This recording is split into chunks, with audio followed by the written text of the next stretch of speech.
Today's guest is Vinita Pande, who is a spiritual author and guide and the author of Dance of Duality, inspired by the mystical life of Laila, a Kashmiri saint.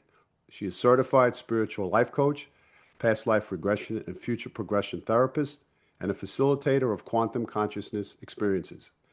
Vinita is recognized as a leading expert in Naadi palm leaf readings, ancient manuscripts said to contain detailed insights into an individual's past, present, and potential future, drawing from Vedic knowledge, Jyotish, Vedic astrology, Ayurveda, pranayama, meditation, and holistic healing practices.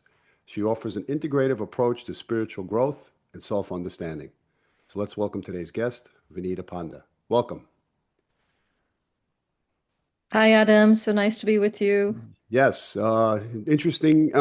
As I scour through different sites subjects in this particular time in our lives, in the different aspects of spirituality and having an understanding of the things that we think we know, and there's things that come our way on our path to enlighten us or open us up to new information.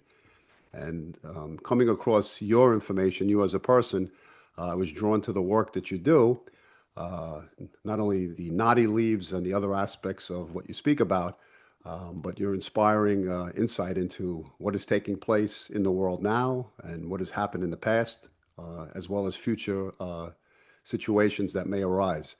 And maybe you can just give the audience a little bit of not a little bit of background of how you came to the work that you do right now, presently. So I have been spiritual since a young age. And I think over time, I started doing it more formally. And in terms of becoming a yoga teacher, a meditation teacher, I was then an art of living teacher as well. And I've learned certain practices. I know healing. I've learned a lot of like healing techniques and such, but I don't necessarily like to do healings. And I think my nature is to express, so I started writing books as well. And I came to an alignment, I think, with my purpose as life goes on and certain things which are destined just happen. I think, I can only say that I was destined to be on this path. And more recently, in the last couple of years, I have become a specialist or an expert at these ancient messages written by sages of India on palm leaves, which are called Nadi Jyotish, which is based on Vedic astrology, which is called Jyotish. But these are sages who could look into the future and make personal predictions about people. So that's kind of my life so far, and very excited to know actually about my future through these 90 leaves. So there's much more to come. Yeah, it's interesting.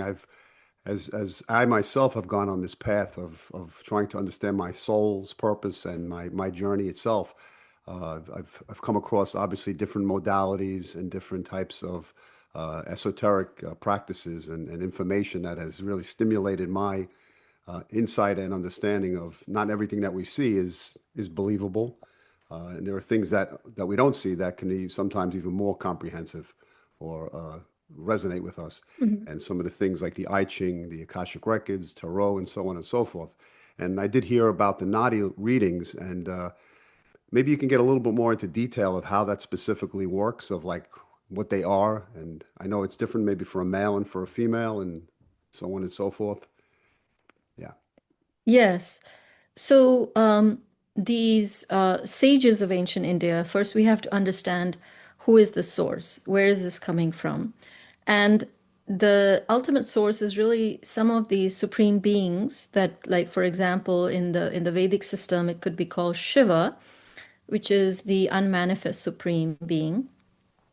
And I have had messages read from him. And so these sages used to hear these messages from source consciousness in meditative states. And then their students, their disciples, used to etch them on palm leaves because there's no paper or pencil. Ancient systems used to write it either on rock, on metal, etch it on metal or otherwise on these dried palm leaves. So some of these messages that have come across, of course, they're on various topics, right? Whether it's knowledge, Vedic knowledge, on astrology, on medicine, and so on. They also wrote messages for individuals, specific predictions for individuals. I'm not sure how they chose them because it's not written for everyone. But they knew in the future, into thousands and thousands of years into the future, who would come specifically on what date they would come and what would be happening in their lives. So these messages were written over 5,000 years ago, before the start of the Kali Yuga, and then they were copied over. They were sanctioned by, say, a guru or some kings to copy them over to new leaves. And so now they're not being copied over. But now these bundles, going through various hands and history over 5,000 years, they're in the hands of certain, and a lot of them were destroyed, by the way, because of certain invasions that happened in India and a lot of destruction that happened. But now they're in the hands of only in the hands of only a few. There's like a few hundred readers, but they're members of certain families, the astrologer families. And the way to reach them, of course, I also help people, is the way to reach them is really very, very organic. You have to, you can search the internet, but there are also a lot of fake readers out there. And so that's why I help people reach authentic people. So you send your thumb impression. The male is the right thumb and the female is the left thumb. And these thumb impressions were categorized into 108 categories of thumb pattern impressions. And so these rishis said, well, if it's of this particular impression, like say it's concentric circles, it's called something. Yes. And if they belong to this thumb impression category, then they would, they have an index, or sort of they have indexed these bundles according to these categories. And so the Nadi reader will pull out the bundles, which are for your thumb impression category. And then you do not give any information. You're not supposed to give any information whatsoever. They start reading leaf by leaf from that bundle that they have, if they have a bundle for your thumb impression category. And everything is written on the leaf, like your name, your date of birth, your parents' names, if you're married, your spouse's name, all the details about your current life. They don't talk about the past too much. It's really the proof they give is all your identification. And then they will go into the future and describe your life into the future. And the reason for that doing that is to give you a vision into the future. And so that you kind of know what is your path, what is your purpose. So there's a lot of guidance also that comes. There's also warnings that will come and tell you, like, please take care of your health when you're a certain age. And, be careful when you're driving, so that it pre-warns you. Wow. And it also gives you remedies because it wants to remove the obstacles and issues and problems from your life. So it'll give certain remedies to reduce the karma. So it'll tell you the source. You have this problem, it's a relationship problem, it comes from a past life. It tells you the past life, so it describes one past life. And then it gives you a solution and it says, if you do these remedies, which are typically pujas, sacred ceremonies, and if you do that, certain karma can be reduced. Not all karma, but certain karma will be reduced. And yeah, so that's it in a nutshell. Yeah, it's interesting. You So say karma and dharma. We'll get into that a little bit, but I was just going to touch upon the fact that I learned how to read the soul prints. I mean, the prints themselves of the fingers, and I know the yeah, loops and the arch tents and different types of patterns that exist in the fingerprint. And what's interesting is the specific amount of different prints shapes determines which is more prominent and more stronger than other prints. Basically, what school a person belongs to and what their path will be based upon their soul's path, what they should follow, which is very interesting. Not so much the karma or dharma yeah, or any of the things that they have to watch out for, But I guess as a child or having a child and then wanting to gear them in the direction of where their path should be, or a person who's lost in terms of doesn't know what their soul's purpose is. I guess this is, a very great, it's a good idea, but also having the ability to counteract some of the negative roadblocks that would come in a person's path. So as you mentioned the nadis, maybe you can just touch upon, and then I'd like to get into the Dharma and what we discussed before this interview about how some of the nadis themselves are predicting some of the present events or future events that are about to take place or come to us. Yes, so the for that we have to understand why are things happening in our lives and on a collective level, right?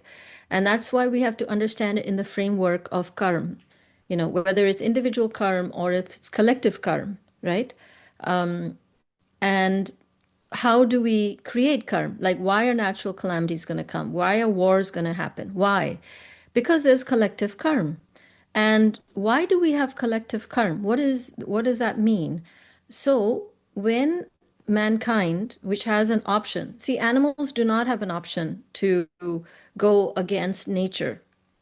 They always sleep on time, wake up on time, they never overeat, they don't do things which are immoral. They basically are completely in aligned with nature.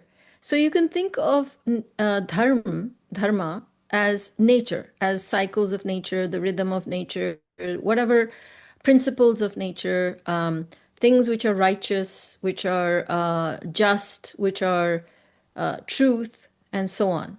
So humans actually have the choice to go in sync with dharma or to go and choose against something which is dharmic.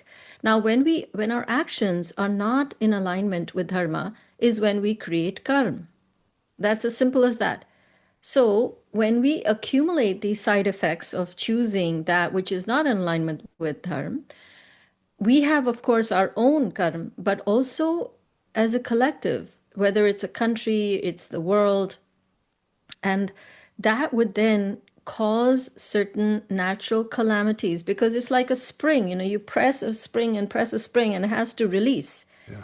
So it's like tectonic plates. So you keep accumulating karma, you're killing your own race, you're doing, you're having systems which are controlling people. You're doing all of these things, which is creating all this negative energy. And that negative energy has to, like a pressure cooker, has to release.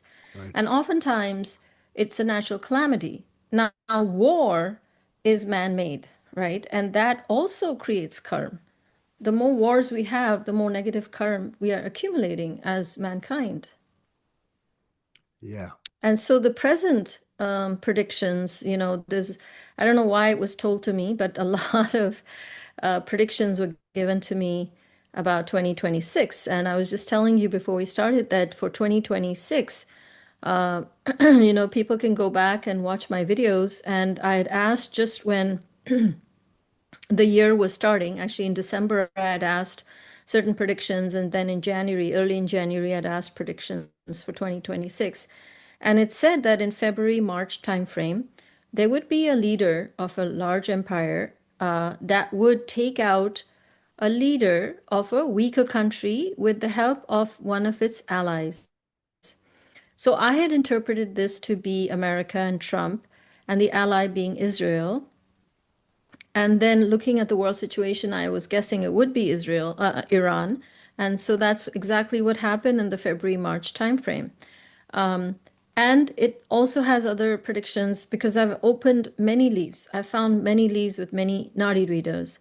And so on other leaves, it said there is a possibility. And again, I'd like to point out that all of these are probabilities. They're not deterministic, they're not fatalistic.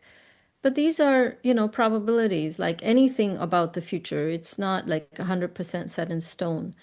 That there could be a cyber attack by one of these countries that oppose this attack, right? So could it be China or Russia that could have a cyber attack in the US, but it said it'll actually affect the whole world. Wow. And, then there was another leaf that told me that in August that there would be an undersea volcano that would erupt near Japan.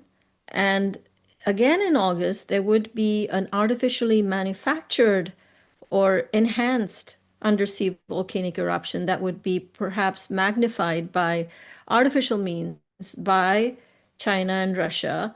And the names of the countries did come because I mentioned the names of the country and said, which countries? Is it China, Russia, America, Japan? So these countries' names were mentioned. So it said it's not going to be the end of the world or something huge, but this will happen. And if you pray and if there are collective prayers, that the effects will be lessened.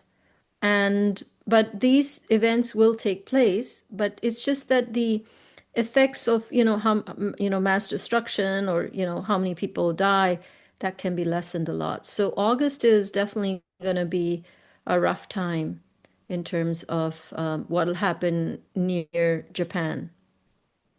Okay, that's this August coming up, you're saying, yes? Yeah. Correct. Yes. Yeah. So there would be two undersea volcanic eruptions. The first one probably around August 12th is when it stated around that time is when the first one would be, that would be naturally occurring one. And the second one would be magnified or triggered or whatever by advanced technology. And it mentioned even satellites. It described satellites being used as well, and that it would be again near or affect Japan the most, it said, even though it would be targeted against America. It said, yes, where you live, which is California, there would be some effects, but it won't be as bad as how the effects would be felt in Japan Uh-huh. in August of 2026. So the cyber attack is something imminent because it said it would be after February 15th. And when it says after February 15th, it's typically going to be within a month or two. So it could be something that's imminent. Again, it's a probability. So maybe it's not that major.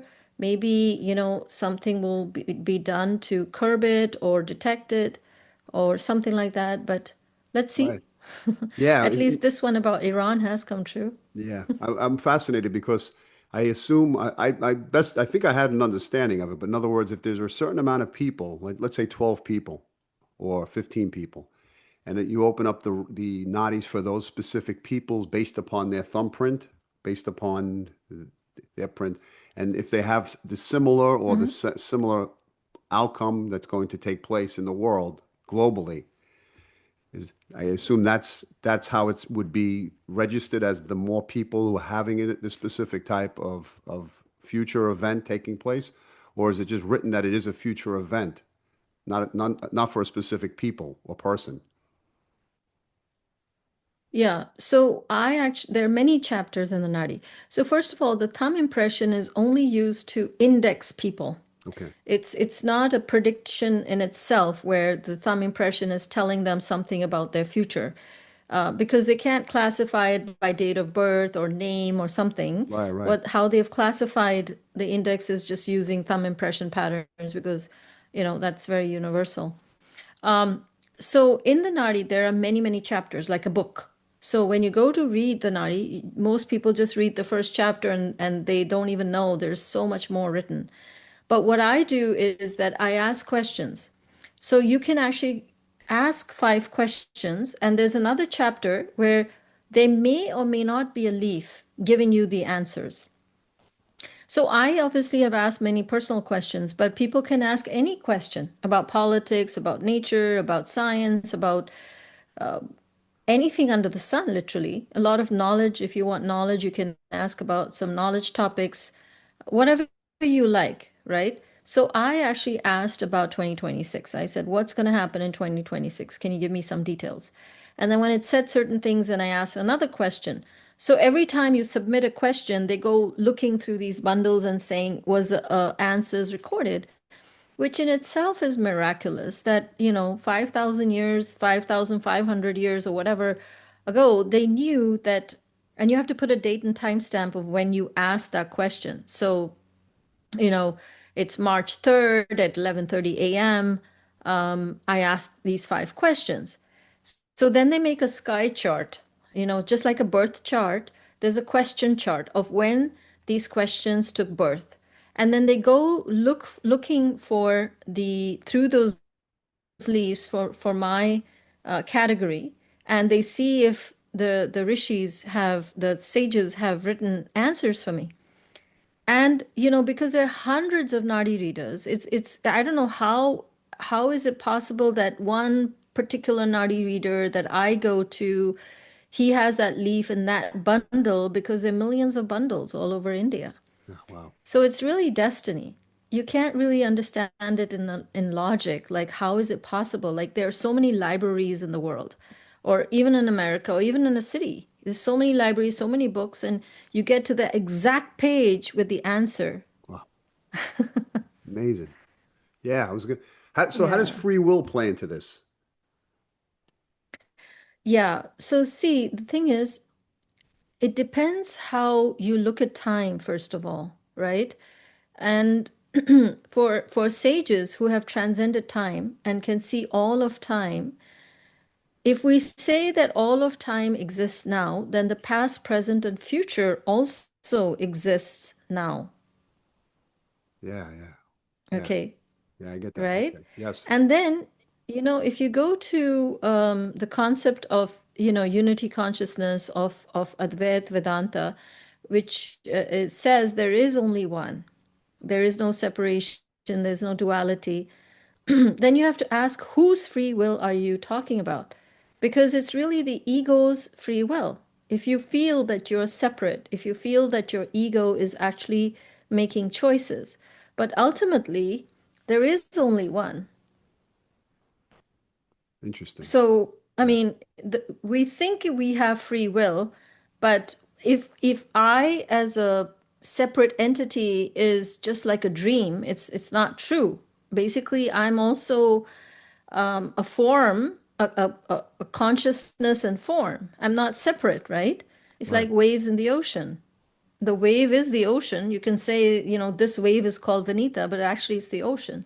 So when you look at it that way, and you look at how the sages and the supreme, as looking at time, as looking at events removed from time, and they see the panorama of time, all of time, it's like, you go into Netflix and you can see the entire movie.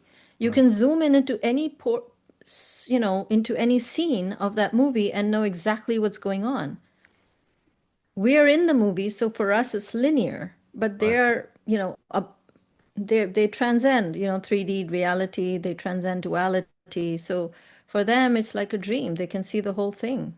Yeah, it's interesting. I always looked at life in terms of, in terms of psychic ability as being in a faster vibration. In other words, being at the place it already took place in some capacity, as if it's gone, it's been in motion, and a person is already at that place of seeing that place where a person is not in that specific frequency.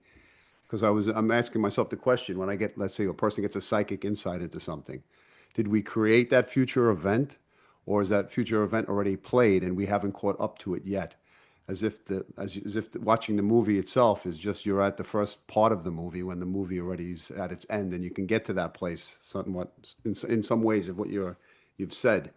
So interesting for me to understand that capacity that we do have. I always looked at it also like it's like a bowling alley where a ball is going down a narrow alley itself and moving from left to right within the alley. And those little movements feel like they're miles long, but we're really nudged in a certain way.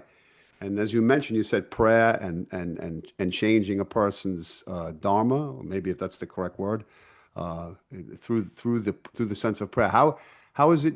I mean, have you had examples of where you've shifted something yourself that was in a certain course, or people who have had their Nadi readings done and then they've shifted an aspect of a health issue or something else that was written? Yes, definitely. So, as I have collected a lot of case studies in my research, because I'm writing a book on this, I'm not going to write all these case studies in my book, it'll be very boring. But I have certain categories of these cases where there's a person who did remedies, that were recommended, a person who did not do the remedies, somebody who followed the guidance that was given, and somebody who did not follow the guidance that's given, and how their timeline has changed. Because I've had many Nadi readings over the last 2 years, but I also know people who had Nadi readings 10 years ago, 15 years ago, 25 years ago. And then when I ask them over the last 25 years, 15 years, have most of these predictions come true from those people who did the remedies and made changes versus those who did not do the remedies and who didn't take the guidance seriously. And there is a difference. Wow. So, it's not just health issues, but a lot of opportunities of life. You can miss a lot of opportunities in life if you don't take the guidance, if you don't do course correction, or if you don't do the remedies, which are really by grace. It's a gift that the Supreme is saying, look, I'm pardoning your Right, your right. karma if you just do these remedies, because some karma can be removed, some karma cannot be removed. You just have to go through it. But certain karma which can be removed It's will be removed. So I've seen timelines shift where good things come in, are pulled in, bad things are pushed out, the intensity is reduced. Some things are completely removed, some certain obstacles are removed completely, and there could be many of these. So certain categories, like I said, is your own karma that's creating problem, whether it's health, relationships, or finances, your own past karma. Then there could be family or ancestral karma. Like we adopt genes, we also inherit karma, yeah. ancestral lineage wise. That then there's planetary effects where your planetary chart, the placement of planets and the transits of planets are negatively affecting you at a certain time period or in your whole life. That is there. Then negative effects from other external sources, whether it's other people's negative energy, or you're absorbing negative energy from other people, or somebody's directing negative energy at you, whether it's negative thoughts, negative feelings, or somebody's cursing you or is jealous of you or whatever. It's these are all negative energies targeted at you. So these are some of the four categories that I've mentioned of the root cause of our suffering, of our problems, right? So when you do all of these things, I have seen my own health. It said, you'll have an issue with your brain, or I had a sciatica problem. It happened, bang, exactly. It said Wow. October and happened in October. It's crazy. But because I had done certain things and it told me to be careful and told me to be ready and do this and this and this, it happened, but it was so smooth, you know? It wasn't like I was bedridden or something. It just I healed very quickly. The solutions will come to you. Like you'll find the right doctor, you'll find the right medicine, some solution will come to you, or somebody will come to help you. So all of these things I have noticed where the milestone might happen, but it's just a bump. It's not a head-on collision, Wow. like that. And I've seen these things in many people's nadis over the years, how much it's so amazing that, somebody who did not do the remedies, they said, you were supposed to become a guru or a yoga teacher, and there was so much you could have contributed to the world, but because you didn't listen, we told you Yeah. this is if you just do this. So, in other words, life is actually testing us, but then asking us for our submissiveness to ask for help, so to speak. Yes. So, there we can look at life at various levels, right? So Yeah. we can look at it from a transcendental level where there is only one. Okay. But when you come down into duality and you get into this planet itself, which has karma, what I was saying is that when our actions are not aligned with dharma, which natural principles, morality, however you'd want to see it, or your own conscience, then there's going to be side effects, there's going to be repercussions. So really our lessons is to realign with Dharma, right? And that could be your sole purpose. You can think of it as ethics. You can think of it as the constitution of a country or your conscience or principles. But we call all of that dharma because one word will encapsulate all of this. So it's much easier just to say dharma. Now, Dharma when with a you D. are dharmic, Dharma with a D. D-H. Yeah, it's in Buddhist and Hindu philosophy. It's Yes. called Dharma. I think the pronunciation in the word is Dharma, but it's not Dharma, it's Dharma. And the is the word, the sound the is actually not in English, so that's why it's sounding a little foreign. Um, so if we align ourselves with Dharma, then we will not have karma, or however you pronounce it, right? Now, if you look at it like a lesson is that the divine orchestration is to get us back in alignment with our own self, with our higher self, right? And that is the lesson, right? So but we have to also consume the energy that we negative energy that we have created from our karma. So you can think of negative karma as like an energy bank, like a loan payment. And of course you have to repay that by good actions, like good karma, and not making the same mistakes, by learning your lessons or being more dharmic or all of that, right? That is how we payback karma. But also, there is certain karma, especially if you are on a divine path to realization. You've determined that I want to attain realization, I want to be a good human being, that the Supreme will forgive or reduce certain karma for you by divine grace through these practices, these ceremonies, or divine ceremonies we call pujas, where you have light, sound, mantras, really.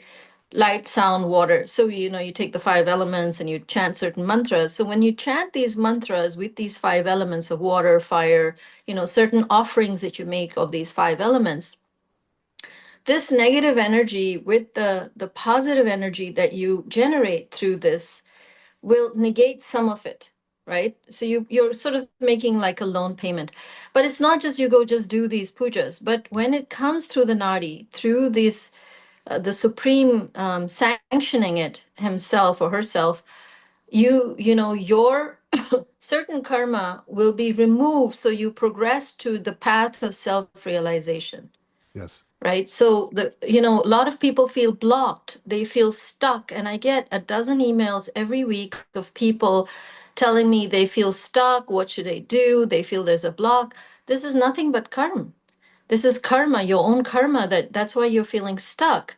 And so the divine is removing some of these karmas for you by his grace so that you can progress on your path, because you're determined to progress, in a positive, beneficial path. But you still have this karma, right? So Yes. how do you do that? Very interesting. So, Does that make sense? yeah, absolutely. So, for example, are there any specific pujas to be spoken in general for specific, let's say, health or relationships, or specifics that people can actually repeat on a daily basis that resonate with these specific themes? Yeah. So the Nadi leaves, when the Supreme or the Divine sanctions it himself, that is separate, because then you know for sure that if you perform these, or the pundits that will do it for you, if you do that, that certain karma will be reduced, because I've seen that in my life. I've seen certain things change after these pujas were performed by these pundits. But in general, I mean, I do puja every day, right? I just did it this morning as well. So it is like, if you want to do the pujas, or if you want to meditate, if you want to do good to other people, there are various ways of attaining or negating negative karma, or attaining greater progress in life through various means, whether it's through doing pujas, whether it's to chanting mantras, and there are various mantras for various things. Like for health, there is the Dhanvantari mantra, which is he is the incarnation of Vishnu that is specifically for health. And he's the deity that the Ayurveda people worship because he is he is sort of the minister of health. Like in a government, you have various Right. secretary. So he's the secretary of health, you can say, right? So there are various sort of offices that are given in creation to different functions. Right. So, there are various things you can do. Now, you don't have to do puja. Like some people who don't know how to do or can't do or cannot, don't believe in it. It's okay. Essentially being a good human being is what matters, right? If you don't have hatred, if you don't have strong dislikes, if you don't speak bad words, if you don't get angry, and you do service for other people, you have compassion for people, but also reducing your own vices, right? It's not like you do all these pujas, you meditate and you do all of this, but then you have all these negativities in you, right? That doesn't work because God is looking at everything. So finally, it's about becoming a good human being. But of course, all these things help, like meditation, chanting, pujas, all of this helps. Yeah, they're very interesting. I actually bought a book years ago, and I remember repeating some of the pudras. One of them was taking the saliva in the ring finger and rubbing in the palm and touching the specific parts of the body and specifically rechanting O Padme. I forgot Onamba Ganza Guru Bindura Pravaranta Taraksu Badaya Teata Omba Kanza Bakanza Maya Bakanza Ranza Samagata Soha. I don't know if I've said it, but over the years, every morning I wake up and I repeat a certain Mm. specific, I guess it's a puja, and very drawn to the Yeah. sounds themselves of that. So it resonates with me. And in terms of you speaking or saying or seeing differences, can you give an example of somebody that did the pujas and what happened? Yeah, so I know a person who had a very severe health illness, okay, and he couldn't even breathe. He had severe like inflammation in his lungs, and the doctors were just giving him cortisones, and it's like there's no solution. You just have to have cortisone and suppressing it. Yes. Um, and so he then found this nadis, and they said that you have many layers of karma. Let's first remove the first layer, then come back after 5 months once the pujas are done and get a second nadi reading. And then in his second nadi reading, when he went to somebody else and he read it, he says, you have breathing problems because you did this to other people in their previous life. I don't know what exactly, I don't remember. I've written his case study in my book. Uh, so then he did the remedies, and it said, this is something you have to do over the next 3 years. Like every Saturday, you have to do this, whatever, right? But after 1 year, you'll see progression. Like every year, you'll be 30% better, right? But in Wow. 3 years, you'll be like, say, 95% better. So this was, say, like in January or February. I've got all these details because I interviewed him. Now, by December, okay, even like before a year was over, he wasn't 30% better. He was 80% better. 80%, okay? So he started the remedies, say, in January or February, and then by December he was 80% better. And he stopped taking his this cortisone treatment, and he went back to the doctors. He says, I don't need this anymore. And they were shocked because there is physical evidence through MRIs or scans or whatever he did, CAT scans, um, that he stopped the cortisone treatment. And by the time I met him, he was about 90% better. And he didn't have to carry his puff, The inhaler. the inhaler. And he said, I can talk because he used to get breathless talking. He couldn't walk upstairs. He couldn't do anything. Literally, he was bound at home. So that's one case study. Now, there are many others, but this is one which is, a proof. I mean, this will give you an idea.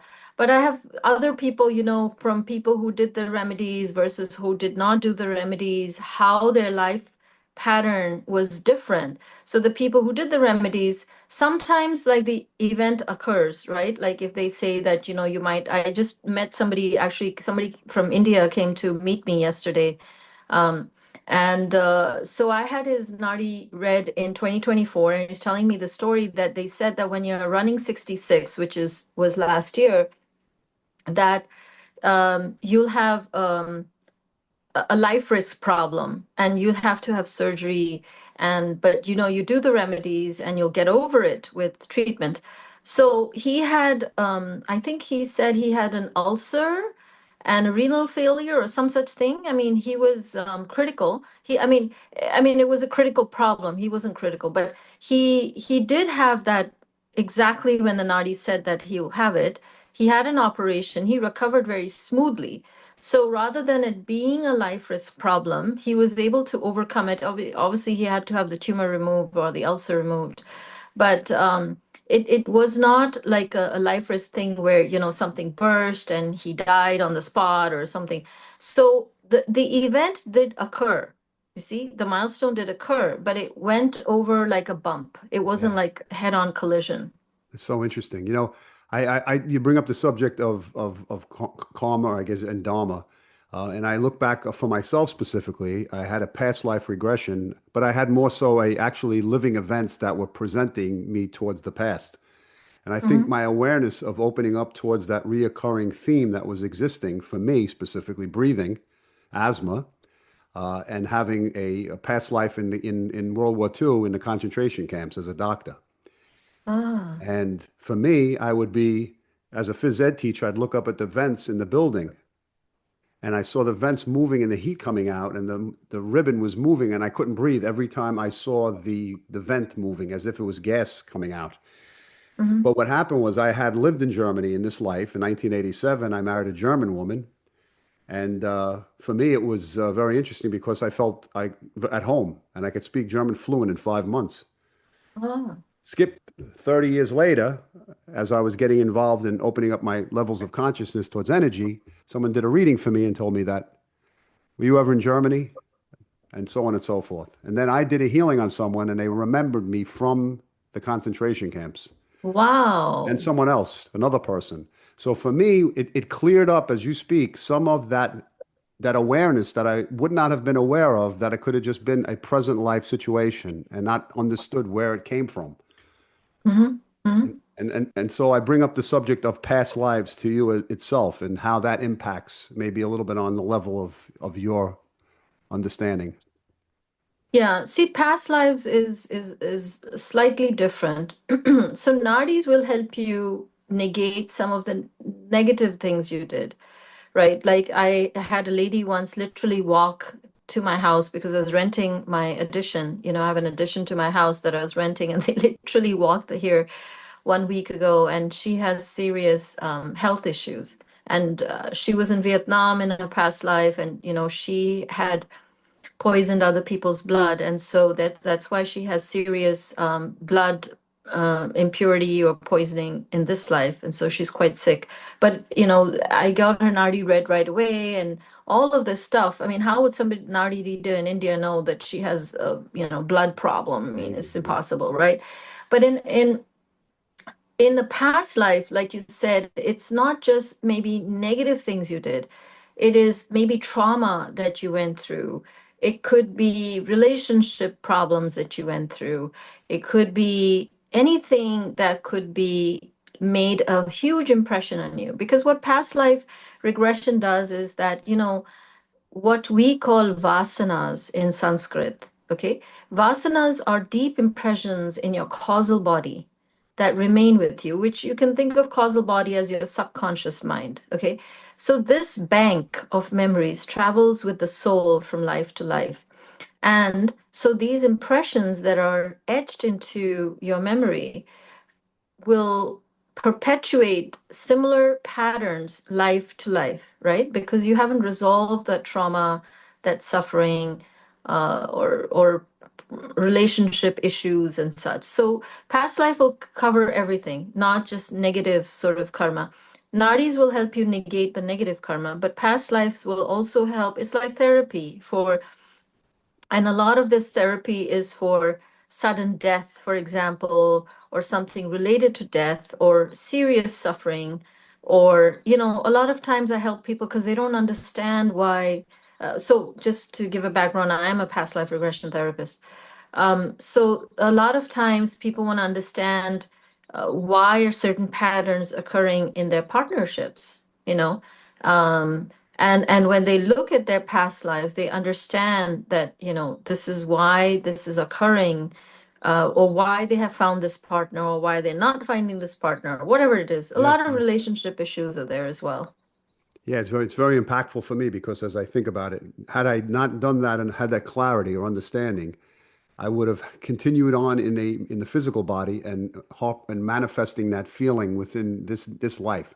And the awareness itself did in fact assist me with my breathing. Hmm. Because once I was able to pinpoint that moment and understand what I was carrying, it released it. And it Yeah. was, yeah. So as you said, it's definitely the that past life. In Y- terms of y- future progression, unless you had right. something, yeah, Yeah, I just wanted to say, see, the thing is, in the Gospel of Thomas, it's not one of the five canonical things, but, it was found, all the story. So in the Gospel of Thomas, Jesus tells Thomas that that which you bring up will be healed. That which you don't bring up you'll die. So the therapy is all about bringing it out of your causal body into your conscious mind and then healing it. That's what therapists do, is to remove it from your pattern, to erase that pattern that's there. So that's the healing. yeah, that was definitely something that was relative to what you're saying, bringing it to the surface and then clearing it away. And just seeing the repetitive patterns that exist, the attraction towards Germany. Mhm. Grew up with a Jewish mother and a Russian father, and born in this Oh. environment. So being drawn towards almost Germany itself. Even recently, going there and doing healing work in Munich, like I had this desire to be there and go back, Mm. despite this. But I now have a different perspective on it, as opposed Yeah. to the perspective I had before. We speak about past lives, but also you're also a future progression therapist. Maybe you could explain what that is and how to. Yeah, so a lot of people that I work with have pretty much healed, but they're very spiritual, but they want to know they kind of not gotten on track, they feel like they don't know what they're going to be doing in the future. Um, they're whatever they're trying is not really going anywhere and things like that. So, and also a lot of people who have depression or is from not having a vision of the future. And because I'm intuitive as well, I know that this person has certain skills, has certain potential, they can do certain things. So I try to judge, like, what would work for this person. And I've had some amazing experiences with clients of mine that I've taken into the future. I've got some unbelievable stories of Please the future. maybe you could share one.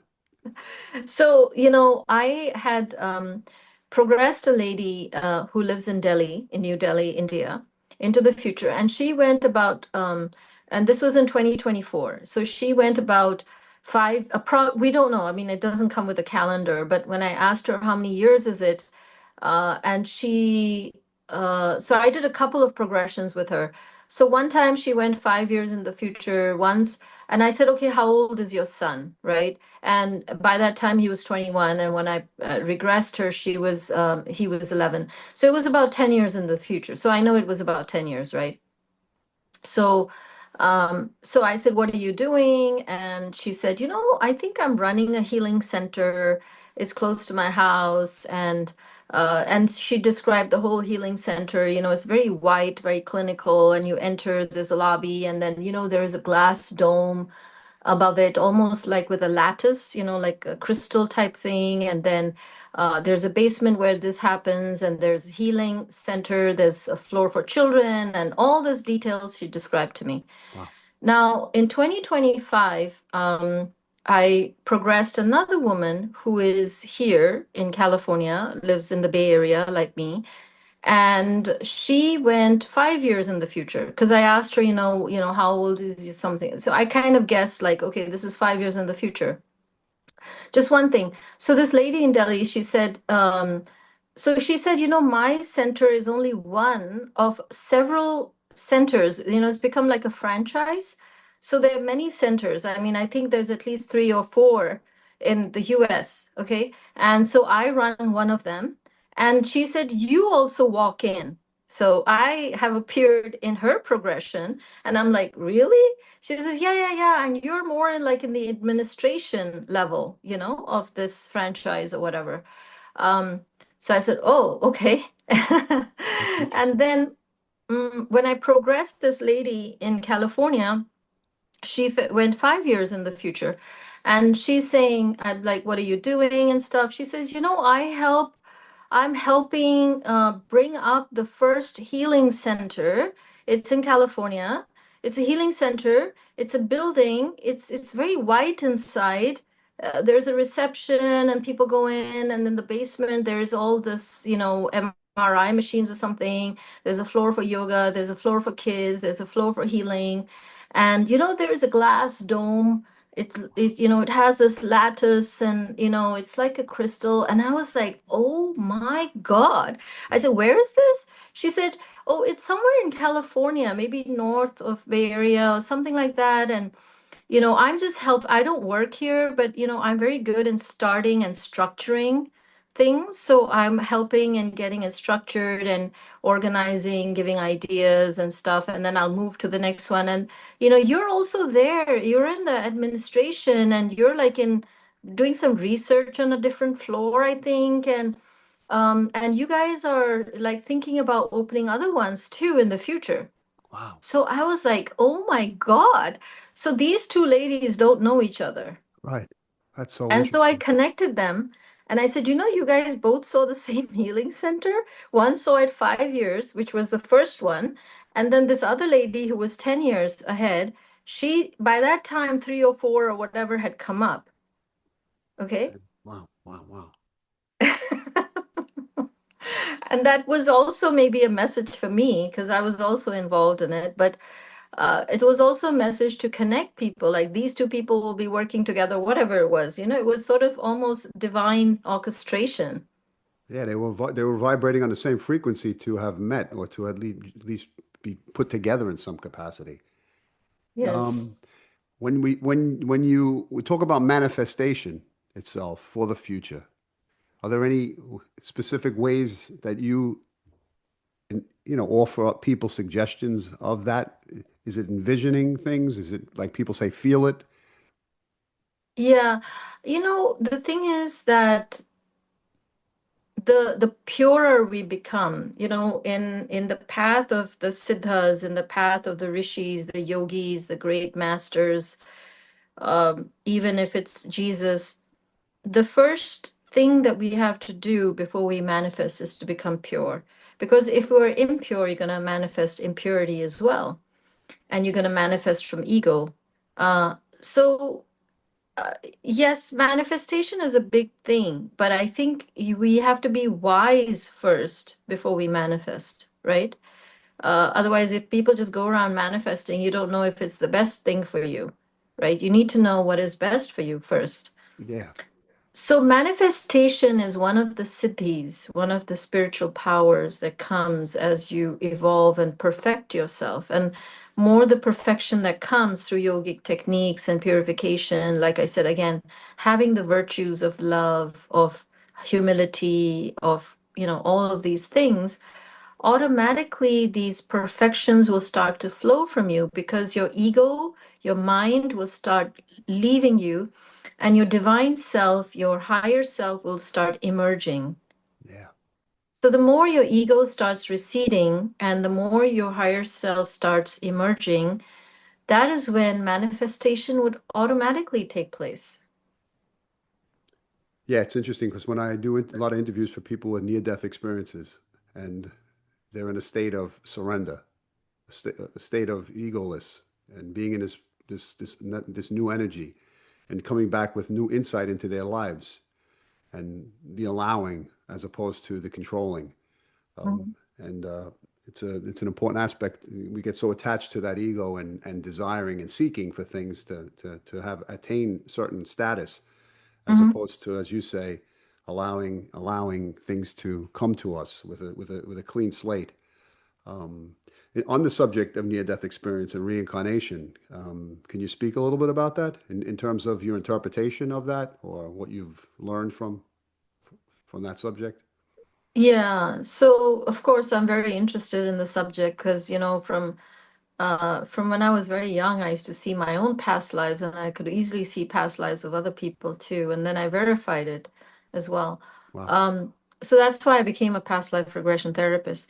So the soul has a story, the soul story goes across many books, many chapters, right? So we look at a very narrow vision of our soul, right? And to see a much broader vision of the story, because you're sort of seeing one scene, one chapter, and you really don't understand yourself. I was just told one of my past lives in India and one of the recent Nadi leaves, because the Nadi will cover one past life. And it was quite shocking. I was so similar to what I am like right now. I was also very spiritual and all of this stuff. But to understand yourself and to understand your path, to understand your gifts, to understand your purpose, to know who you are, it's very important to get an idea about, what is your story, your full story, because really you'll see such a commonality and theme running through all your lives. And I think that's why it's important. A lot of people say, oh, you shouldn't know your past lives and all that stuff. No, most masters, who are spiritual masters, they naturally know all their past lives. How is that? It's natural to know your Yes, soul's yes. journey. To have an understanding of each chapter of the soul and not to Yes. shun or shut one aspect of ourselves away if it's negative or not something we wanted to hear or deal with. Hmm. Interesting. On the subject of uh, the universe itself, its expansion, and other beings that exist, do the Nadis speak about certain things? And maybe you could touch upon that. Yes. So I asked this question because you can ask questions in the Nadi, and I asked about four different Nadi readers in four different parts of India.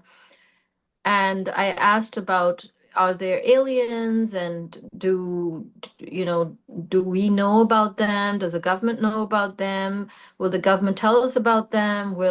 Do they have advanced technology? Do humans know about this technology? And asked a whole series of questions about aliens.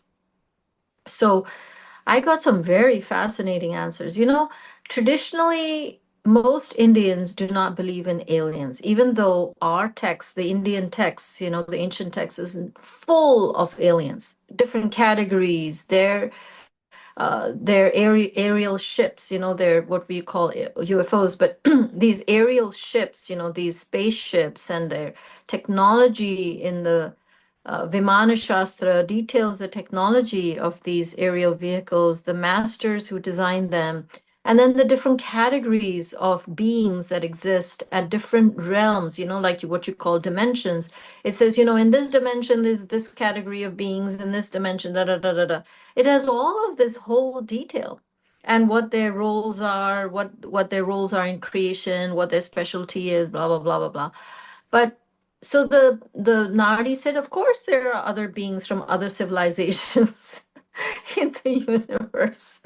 So I was very happy that I got that confirmation from four different Nadi readers, not one. Yes. And it says, yes, there are very highly evolved beings, civilizations from other civilizations. There are many civilizations in the universe, physical, non-physical, very advanced. They have very advanced technology. The humans cannot even fathom what it is. They can't even come close to understanding it. The aliens, these beings, I don't like to say aliens, but these beings would never reveal what this technology is to humans because they're not ready to, we're just at a very negative state here. And they come often, they travel faster than the speed of light. Um, they have these ships that they travel in, and the governments do know about it. And it said that most probably this year or in the very near future, the governments and your government, which is the US, will reveal some things slowly. Slowly some things will come out. They will not tell you everything. Some things will be kept secret.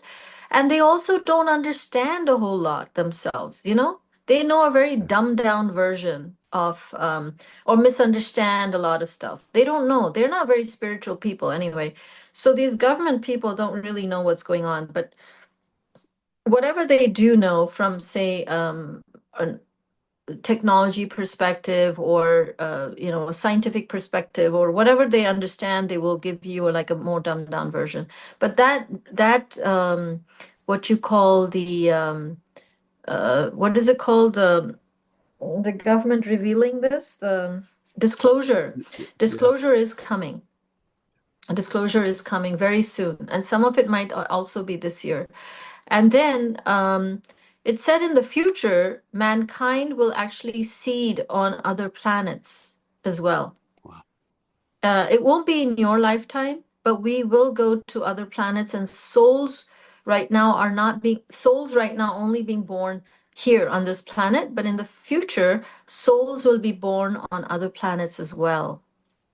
Such an interesting time. I mean, over the last 4 years for myself, I've had encounters with ships and Mm.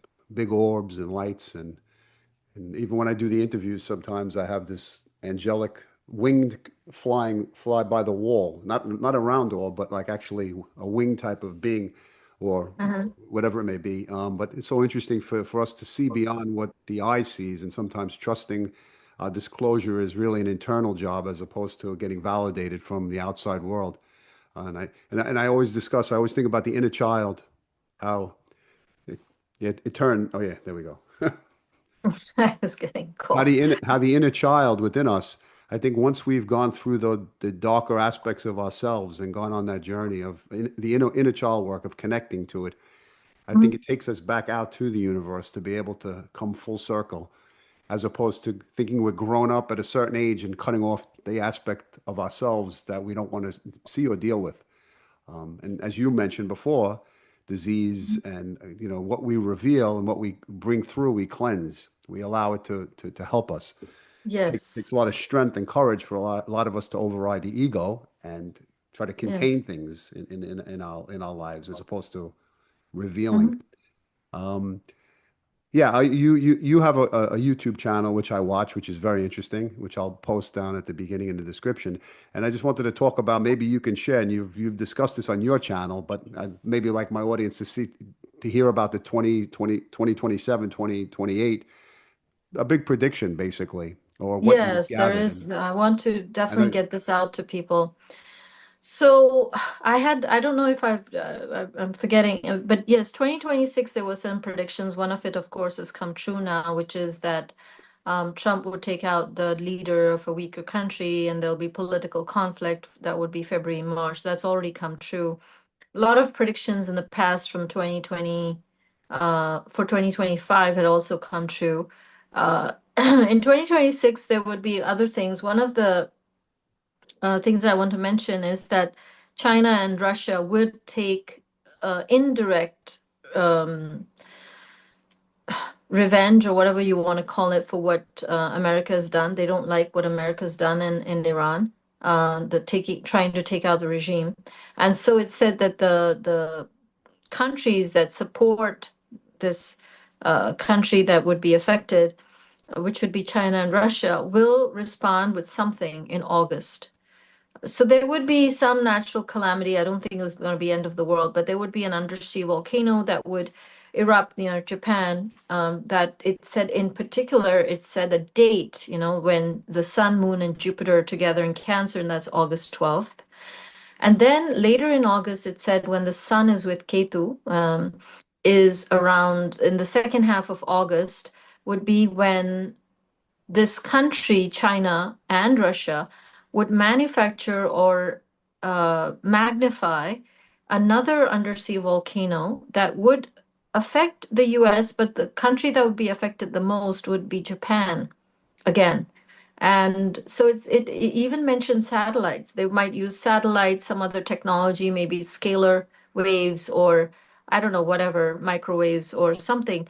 But they will use advanced technology and their scientists to magnify this to bring down the economy, trying to bring down the economy of the US and its partners, allies, whatever you call it.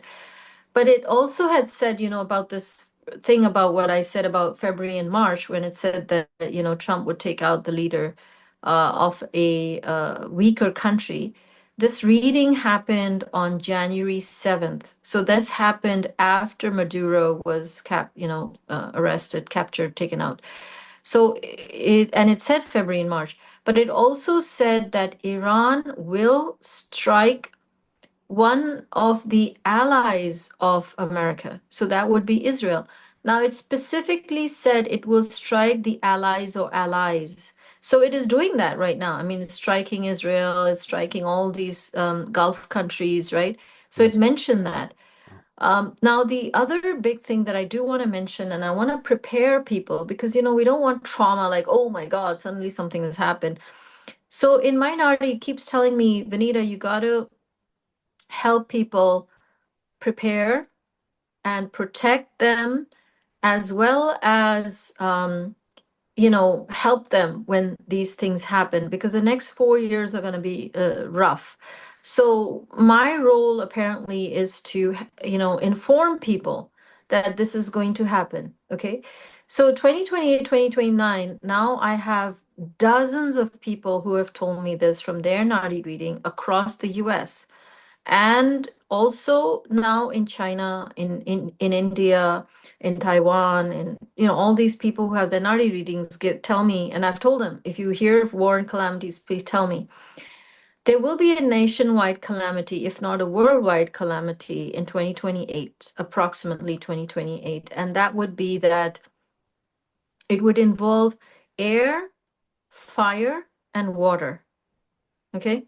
And I had a politician whose Nadi was read, and in her Nadi, it says you will actually be in the committee, national committee, to handle this for your state. Okay. Because the government won't be able to handle it. It's going to be huge. And it's going to be nationwide, like I said.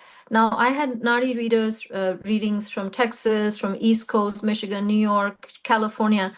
All of their Nadis mention this, that there'll be a huge calamity in 2028 that would affect you. And it could also be a meteor, perhaps. Maybe could it be a meteor that falls in the Gulf of Mexico?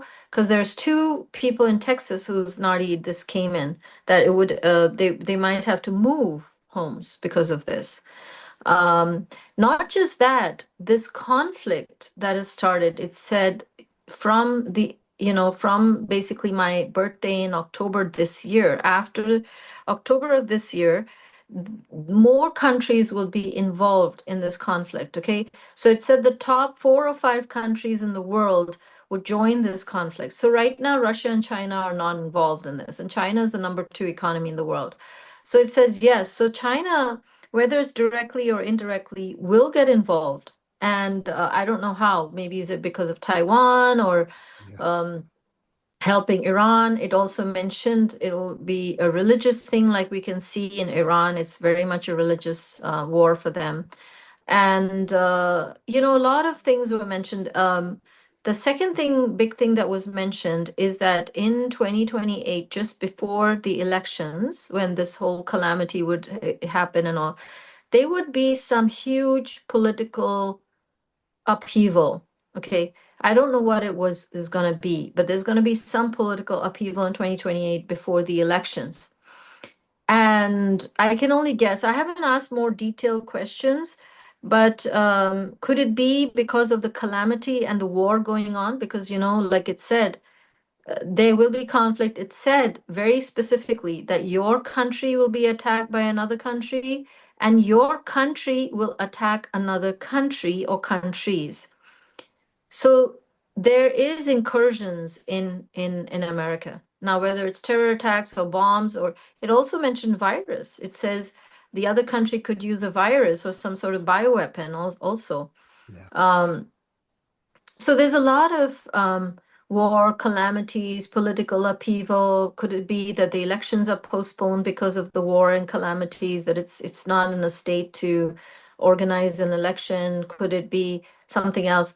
Now, all of this is happening approximately 2028, 2029, right?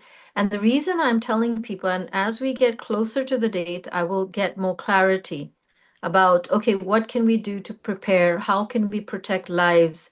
How can we not have trauma in people and, uh, people losing their minds or getting, all over. I mean, the thing is, we have to protect people's minds, not just their bodies as well.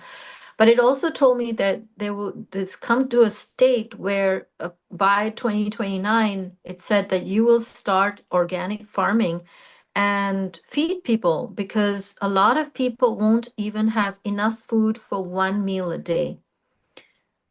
And whether it's because of the calamity or war or combination of that or whatever, that, I mean, it's not just short term. It's not just like get food and feed people. It's telling me, no, no, no, start farming. I mean, that seems long term to me.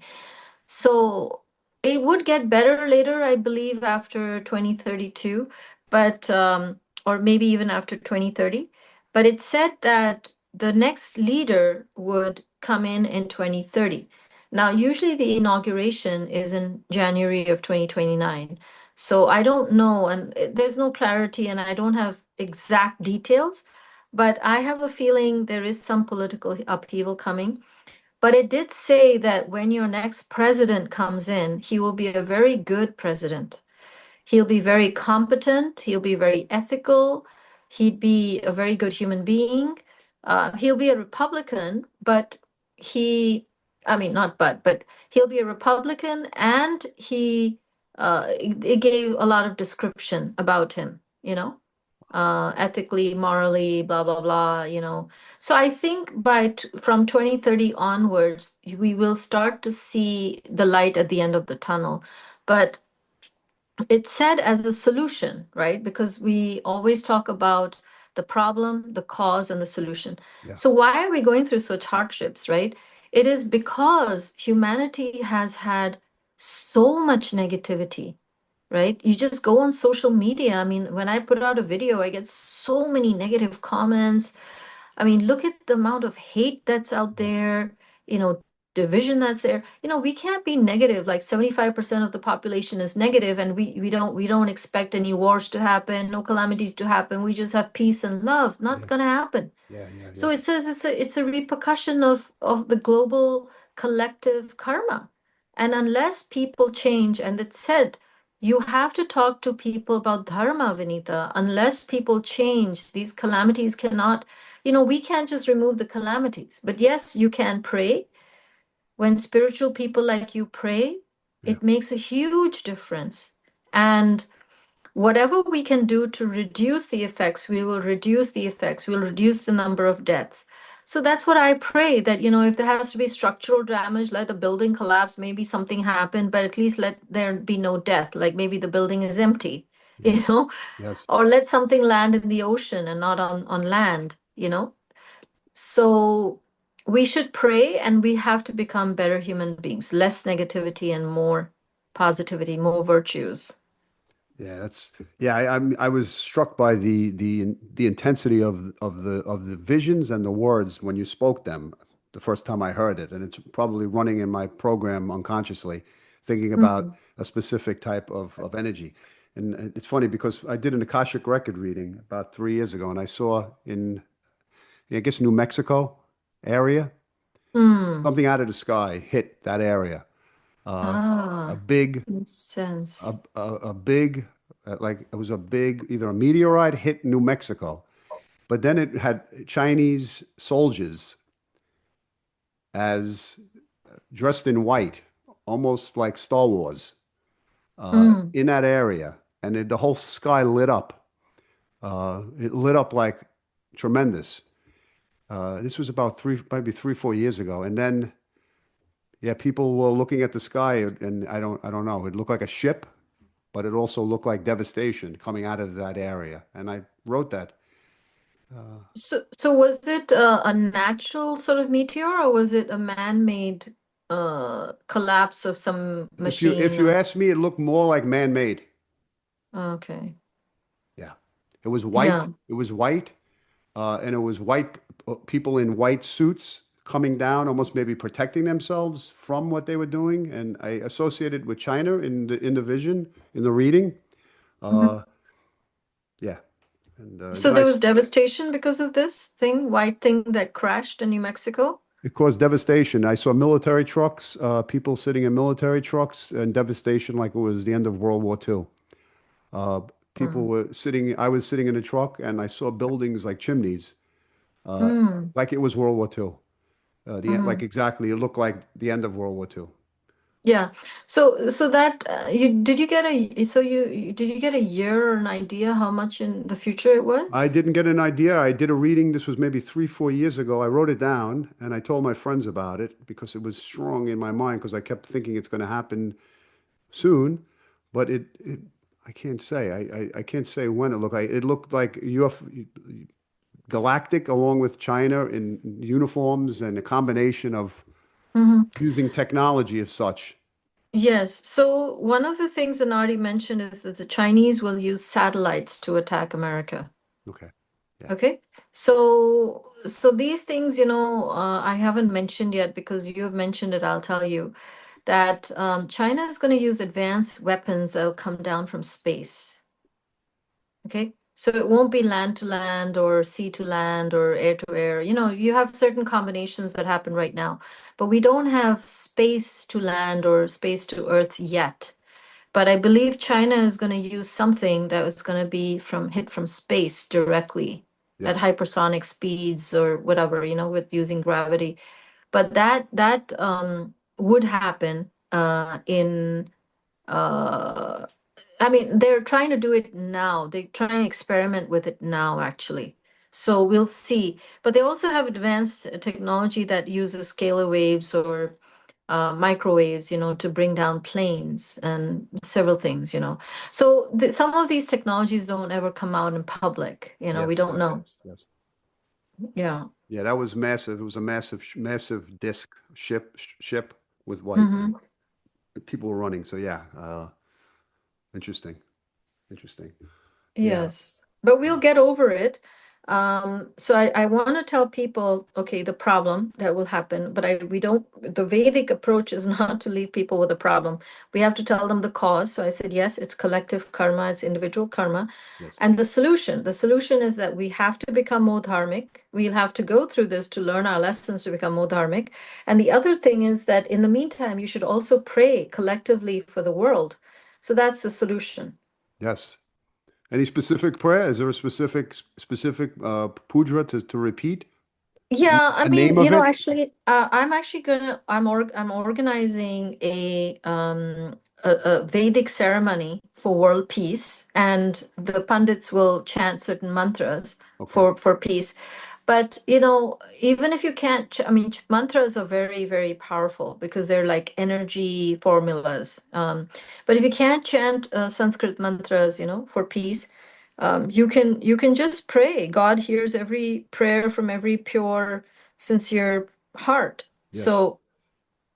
But yeah, I mean, there are many Shanti mantras in Sanskrit. Any Shanti mantra for the world, Sahana Bhavatu, Sahana Bhanaktu, that's one of them. Loka Samasta Sukhino Bhavantu. Any of these simple, even some simple mantras will, and I pray every day actually for the world now. You can do even a world peace. We've organized a 40-day world peace meditation where we do, like the Twin Hearts meditation. We are blessing the earth for peace. So, but when groups do it together, it's very powerful because it has an exponential effect. So that's why we're doing group prayers. Yeah, it was. Yeah, I'm definitely going to look into that. I saw there was a movie called No Salah.